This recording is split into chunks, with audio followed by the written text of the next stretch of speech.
Aladdin. In the bustling city of Agrabah, lived a poor but kind-hearted boy named Aladdin. He lived with his widowed mother in a tiny, crumbling house. Every day, Aladdin roamed the markets, doing odd jobs, dreaming of a better life. He was clever, curious, and always helped those in need, but fortune never favored him. One evening, a stranger with sharp eyes and a long black robe appeared at Aladdin's door. Claiming to be his long-lost uncle, the man introduced himself as Mustafa, a traveler and trader. He offered Aladdin a chance to work for him and promised great riches. Aladdin's mother was suspicious, but Aladdin, eager to change their lives, agreed. Mustafa led Aladdin far beyond the city to a desolate valley surrounded by black rocks. There, he revealed his true intentions, not as an uncle, but as a power-hungry sorcerer. Aladdin was frightened, but the sorcerer promised him treasure if he cooperated. He asked Aladdin to descend into a secret cave and retrieve an old oil lamp. The ground opened magically, revealing stone steps into a glowing underground cave filled with unimaginable treasures, gold, jewels, magical weapons, and artifacts. But Mustafa warned, "Touch nothing except the old lamp on the rock."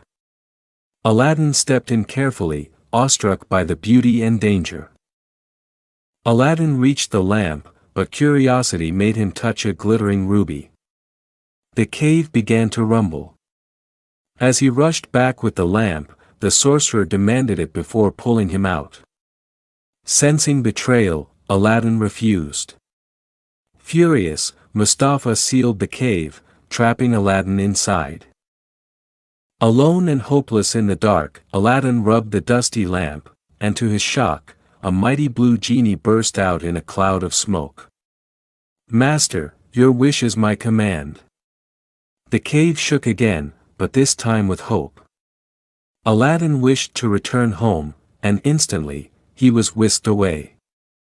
Back home, Aladdin shared everything with his mother. The genie provided them with food, clothes, and a beautiful new house in the city. They no longer lived in poverty. The lamp stayed hidden, and Aladdin promised to use its power only for good. One day, Aladdin saw Princess Yasmin, the Sultan's daughter, walking in the royal garden. Her grace and kindness enchanted him. But how could a poor boy win a princess's heart? With the genie's help, he transformed into a rich prince with golden robes, jewels, and a grand procession. Dressed as a prince, Aladdin visited the palace and asked the Sultan for Yasmin's hand in marriage. The Sultan was impressed by his wealth and generosity. Princess Yasmin, who had admired Aladdin secretly from the garden, accepted the proposal.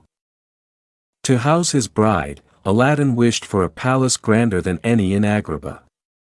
The genie built a magical palace of marble and gold, filled with fountains, courtyards, and enchanted servants. The whole city celebrated their wedding. News of Aladdin's rise reached Mustafa, who realized Aladdin had the lamp.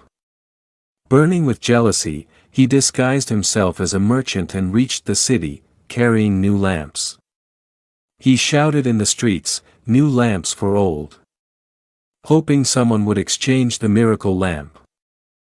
Aladdin was away when Yasmin, unaware of its power, gave the old lamp to the merchant.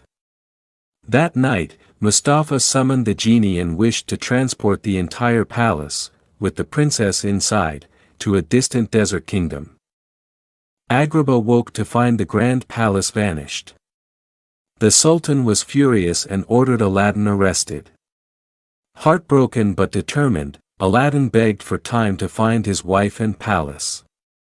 The Sultan gave him 7 days. Aladdin secretly met Yasmin and devised a plan. She would act friendly with Mustafa and request a grand dinner. While he was distracted, Aladdin would sneak in. That night, Aladdin entered the palace through a secret passage. Aladdin faced Mustafa in a magical duel. Mustafa tried to use the lamp again, but Aladdin snatched it away just in time. The genie appeared, recognizing his true master. In a flash, the genie bound Mustafa and turned him into a harmless stone. Aladdin wished for the palace and all its people to return to Agrabah. In a storm of light and wind, the magical palace reappeared in its original place. The city rejoiced, and the Sultan apologized to Aladdin. Aladdin told the truth about the lamp to the Sultan, who praised his honesty and bravery. But Aladdin had learned a lesson: power must be used wisely. He kept the lamp locked away, using it only when absolutely necessary. One day, Aladdin asked the genie, "What do you wish for?" The genie smiled and said, "To be free." Moved by his loyalty, Aladdin set the genie free. The sky turned golden, and the genie vanished with gratitude in his eyes. Years passed.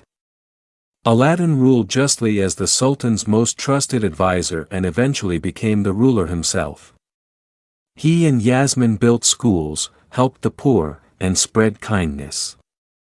The story of Aladdin and the miracle lamp lived on, not as a tale of magic, but as a tale of courage, love, and wisdom.